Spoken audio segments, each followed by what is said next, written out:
যে জন আপনার দিদার জাহান্নাম তার হারাম হয়, জন্নত তাহার ওয়াজিব হয়। আর जो আপনার চরণে দিদার দেন গো আমারে, আর जो আপনার চরণে দিদার দেন গো আমারে। সকলে বলে ইয়া রাসূলুল্লাহ, ইয়া রাসূলুল্লাহ, ইয়া রাসূলুল্লাহ।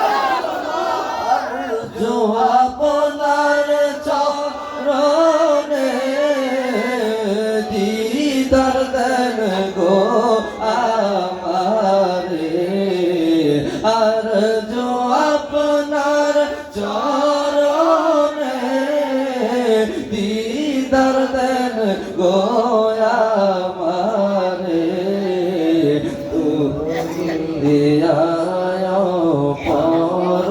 পরকালে ও আল্লাহর নবী, নূরের নবী গো, আপনি নবী আমার জীবনের জীবন। এখন কিছুক্ষণ সময় আল্লাহ পাকের জিকির করি।